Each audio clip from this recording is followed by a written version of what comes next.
So in this video we are going to study about kingdom Protista. ठीक है, तो ये किंगडम प्रोटिस्टा के अंदर प्रोटोजोआ हमने स्टडी करना है। प्रोटोजोआ क्या होते हैं? Unicellular animals. अब देखो, किंगडम एनिमलिया जो है उसके अंदर दो ग्रुप्स आते हैं, एक होता है प्रोटोजोआ और एक होता है मेटाजोआ। ठीक है, प्रोटोजोआ के अंदर यूनिसेलुलर एनिमल्स थे, यूकैरियोटिक यूनिसेलुलर एनिमल। मेटाजोआ के अंदर मल्टी सेलुलर एनिमल्स प्रेजेंट थे। अब यहाँ पे क्या हुआ, ये जो किंगडम प्रोटिस्टा है ना, जितने भी यूनिसेलुलर यूकैरियोट्स होते हैं ना, eukaryotic cell which are unicellular, उन्हें किसी भी पर्टिकुलर किंगडम में जगह नहीं मिलती, तो उन सभी को उठा के किंगडम प्रोटिस्टा के अंदर डाल देते हैं। इसलिए इसको हम क्या बोलते हैं? Dustbin kingdom. क्लियर? तो ये वाला जो पार्ट है प्रोटोजोआ, हम प्रोटिस्टा के अंदर स्टडी करते हैं, और बाकी का जो मेटाजोआ होता है जिसके अंदर मेनली मल्टी सेलुलर एनिमल्स आते हैं, वो सारे किंगडम एनिमलिया में हम स्टडी करते हैं। क्लियर? अब देखो, क्योंकि है तो ये एनिमल से रिलेटेड, तो यहाँ पे जितने भी ऑर्गेनिजम्स होंगे क्या होंगे? हेट्रोट्रॉफिक होंगे। ठीक है, कुछ इनमें से क्या होता है? प्रीडेटर्स होते हैं, और कुछ क्या होते हैं? पैरासाइट्स होते हैं। प्रीडेटर मतलब जो शिकार करके खाते हैं। कुछ क्या होता है? पैरासाइट होते हैं जो किसी और की बॉडी के ऊपर रहते हैं, उससे न्यूट्रिशन डिराइव करेंगे। तो इसलिए अब है रिलेटेड तो एनिमल से है, तो इन्हें हम क्या बोलते हैं? Primitive relative of animals. Clear? तो इसके अंदर मेनली 4 टाइप के ऑर्गेनिजम्स आते हैं। फर्स्ट है amoeboid protozoa. Amoeboid protozoa, suppose ये फ्रेश वाटर अमीबा है, इसके अंदर क्या होगी? इरेगुलर शेप होगी, इसका न्यूक्लियस प्रेजेंट होगा। ये क्या है? इसका न्यूक्लियस है। ठीक है, और साथ में इसके अंदर क्या प्रेजेंट होगा? एक कॉन्ट्रेक्टाइल वैक्यूल प्रेजेंट होगा, वाटर और आयंस के बैलेंस के लिए। क्या करता है? ऑस्मो रेगुलेशन करता है, यानी कि वाटर एंड आयंस का बैलेंस करता है। ठीक है, इसे हम क्या बोलते हैं? Osmo regulation. क्लियर? अभी देखो, इसके अंदर फूड कैसे पास होगा, मतलब इसकी फीडिंग हैबिट कैसी है? ये अमीबा है, ये इसका न्यूक्लियस है। ठीक है, इसके अंदर क्या होगा? सपोज ये इसका फूड है, ये फूड जो है इसकी विसिनिटी में प्रेजेंट है, मतलब इसके आसपास कोई भी ऑर्गेनिज्म जो कि अमीबा से छोटा है, अमीबा का फूड है। ठीक है, तो ये क्या करेगा? अपने सूडोपोडिया को स्ट्रेच करेगा, यहां से ऐसे सूडोपोडिया निकालना शुरू करेगा। कोई फिक्स शेप नहीं होती, इसकी शेप चेंज कर सकता है, सूडोपोडिया। ठीक है, अब ये क्या करेगा? सूडोपोडिया को एक्सटेंड करेगा इस फूड के अराउंड, ऐसे एक्सटेंड करेगा सूडोपोडिया को, और अल्टीमेटली यहाँ से ये जो है ज्वाइन हो जाएगा, और ये जो पूरी की पूरी मेम्ब्रेन है यहाँ से डिटैच हो जाएगी। ठीक है, तो अब ये क्या बन गई? यहाँ पे फूड वैक्यूल बन गया। क्लियर? क्या बन गया? फूड वैक्यूल बन गया। तो ये क्या होगी? इसकी फीडिंग हैबिट होगी अमीबा की। ठीक है, इसे होलोजोइक न्यूट्रिशन बोलेंगे। तो मेनली इसने क्या किया? सूडोपोडिया के थ्रू फूड कैप्चर किया। ठीक है, कैप्चर भी इसी से कर रहा है, और सूडोपोडिया। ठीक है, तो इस सूडोपोडिया को और हम क्या बोलते हैं? फॉल्स फुट बोलते हैं। इसको फॉल्स फुट क्यों बोलते हैं? क्योंकि बार बार शेप चेंज होती है, तो ये कोई परमानेंट स्ट्रक्चर नहीं है, टेम्परेरीली बनता है, तो इसे हम फॉल्स फुट बोलेंगे, फुट। क्लियर? अब इसमें क्या होता है? कॉन्ट्रेक्टाइल वैक्यूल प्रेजेंट है, उसका हमने फंक्शन देखना है।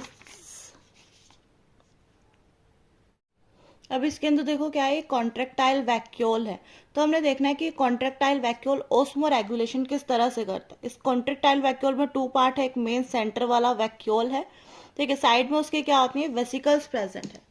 अब यहाँ पे होता क्या है? अमीबा का जो साइटोप्लाज्म है ना, बहुत ज्यादा डेंस होता है, लेकिन उसके आसपास जो वाटर प्रेजेंट है, वो वाटर के अंदर आयंस कम होंगे, ऑफ कोर्स, है ना, साइटोप्लाज्म ज्यादा डेंस है, तो ओस्मोसिस के थ्रू वाटर अमीबा के अंदर एंटर करता रहेगा। अब अमीबा के पास क्या है? ओनली एक प्लाज्मा मेम्ब्रेन ही तो है, सेल वॉल तो इसमें नहीं होगी, क्योंकि एनिमल किंगडम का पार्ट है। ठीक है, तो क्या होगा? हो सकता है पानी अंदर भरता रहे, भरता रहे, भरता रहे, और अमीबा से स्वेल करता रहे, और स्वेल करते करते वो फट जाएगा, अमीबा की डेथ हो सकती है।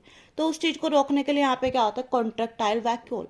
तो होता क्या है? ये जो कॉन्ट्रेक्टाइल वैक्यूल है, जितना भी एक्सेस वाटर अमीबा के अंदर एंटर होता है, वो इन कॉन्ट्रेक्टाइल वैक्यूल में चला जाता है। ठीक है, पहले इन वेसिकल्स के अंदर जाएगा, तो ये जो वेसिकल्स हैं वो स्वेल हो जाती है। तो यहाँ पे क्या हुआ? ये अमीबा है। ठीक है, न्यूक्लियस इसके अंदर प्रेजेंट है, बट वो बनाने की इतनी जरूरत नहीं है। ठीक है, तो यहाँ पे क्या हुआ? वाटर इन वेसिकल्स के अंदर आया, तो ये जो वेसिकल्स है ऐसे स्वेल हो गई। ठीक है, क्योंकि इनके अंदर पानी एंटर करा। उसके बाद क्या होगा? इन वेसिकल्स से जो वाटर है वो सेंटर वाले वैक्यूल में चला जाएगा। तो अल्टीमेटली क्या होगा? ये स्ट्रक्चर कुछ इस तरह का नजर आएगा। सेंटर वाला वैक्यूल ऐसे स्वेल हो जाता है, और साइड वाली ये वेसिकल्स हैं जिनके अंदर से वाटर गया। ठीक है, पहले वाटर वेसिकल्स के अंदर गया, वेसिकल से मेन जो सेंटर वैक्यूल है उसके अंदर गया, ठीक है, जस्ट ये अंडरस्टैंडिंग के लिए, अदरवाइज एनसीईआरटी में इतना मेंशन नहीं है। ठीक है, तो ज़्यादा डिटेल में इसको करने की ज़रूरत नहीं है। तो अभी फाइनली क्या हुआ, यहाँ पे सेंटर वैक्यूल में वाटर चला गया। अब क्योंकि इसके अंदर जो है वाटर आ चुका है, ठीक है, तो ये क्या करेगा, जाके मेम्ब्रेन के साथ फ्यूज करेगा और इस एक्सेस वाटर को बाहर ड्रेन आउट कर देगा। ठीक है, ये सेंट्रल वैक्यूल आके इस एक्सेस वाटर को बाहर ड्रेन आउट करेगा, जिसकी वजह से मतलब ये प्रोसेस रिपीट पे चलती रहेगी, क्योंकि अल्टीमेटली है तो फ्रेश वाटर के अंदर, वाटर अंदर एंटर करता ही रहेगा। ठीक है, तो ये कॉन्टिन्यूसली काम करता रहेगा, पानी को बाहर फेंकता रहेगा ताकि अमीबा बर्स्ट ना हो सके। ठीक है, ये वाला अमीबा कौन सा है, फ्रेश वाटर अमीबा है। इसके अलावा एक और स्पीशीज है, तो हमने यहाँ पे एक और ऑर्गेनिज्म स्टडी करना है, एंट अमीबा। एंट अमीबा एक इन्फेक्शियस पैरासिटिक ऑर्गेनिज्म है।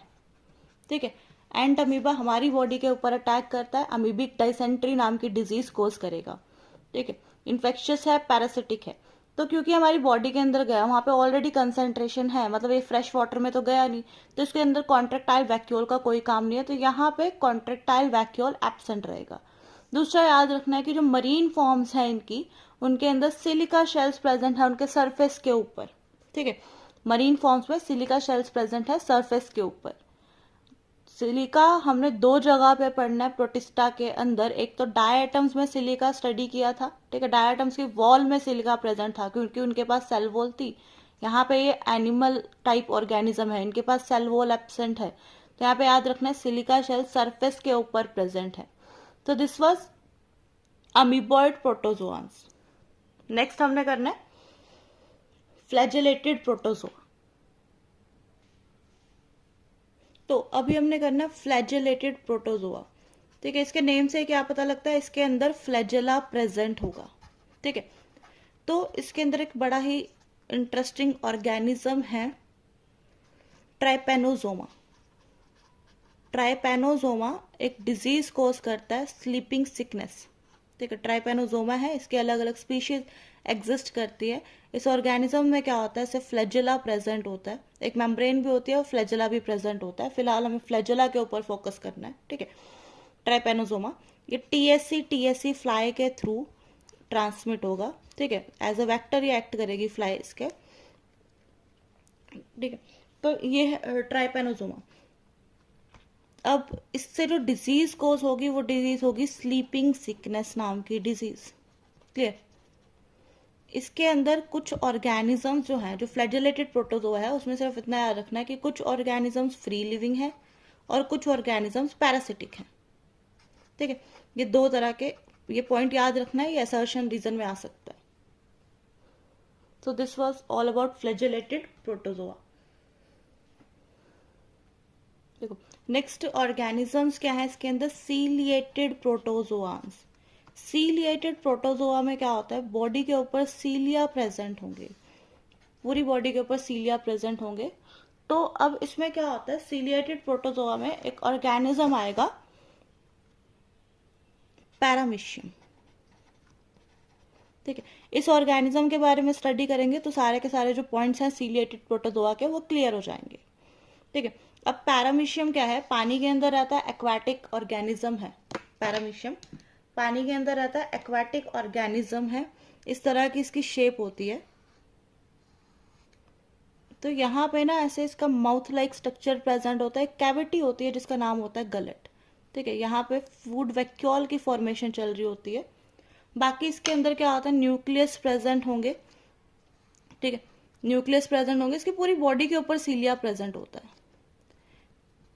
अगर हम इसे माइक्रोस्कोप में देखते हैं ना, अगर लिविंग फॉर्म में वाटर हम माइक्रोस्कोप के अंदर एग्जामाइन करते हैं, पॉन्ड वगैरह का, उसके अंदर पैरामीशियम देखने को मिलता है। अब यहाँ पे क्या है, इसकी पूरी बॉडी पे ना ऐसे लाइन वाइज सीलिया प्रेजेंट होते हैं।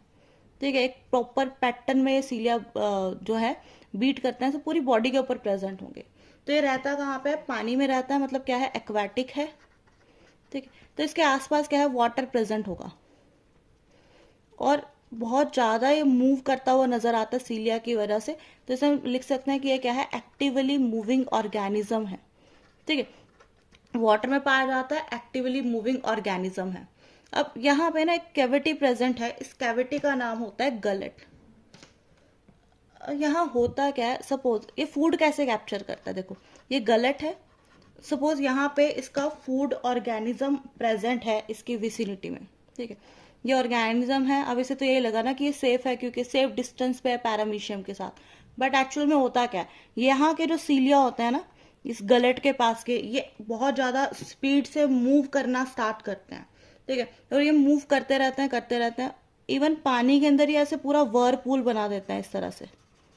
अब देखो वर्लपूल में क्या होता है, कोई भी चीज है वो वर्लपूल की वजह से अंदर ही जाती है ना, तो ये जो ऑर्गेनिज्म है पानी के साथ अंदर चला जाएगा इसके गलट में और अल्टीमेटली फूड वैक्यूल की फॉर्मेशन हो जाएगी, ठीक है। तो यहाँ पे क्या हुआ, इस तरह से इसने फूड कैप्चर कर लिया, ठीक है। तो अभी हम एनसीईआरटी के पॉइंट्स देखते हैं, एनसीईआरटी में क्या है, सीलिएटेड प्रोटोजोआ है, एक्वाटिक है, ये पॉइंट हमने कर लिया, ठीक है।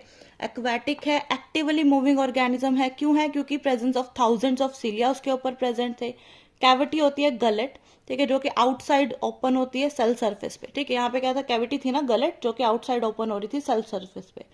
कोऑर्डिनेटेड मूवमेंट होती है रोज ऑफ सीलिया की, जिसकी वजह से जो वाटर लेडन विद फूड है वो गलट के अंदर चला जाता है, जैसे उसने वर्लपूल बनाया था ना, ऐसे करके वर्लपूल बनाया था जिसकी वजह से जो फूड था वो अल्टीमेटली अंदर चला गया था, ठीक है। इसका एग्जाम्पल क्या है, पैरामीशियम।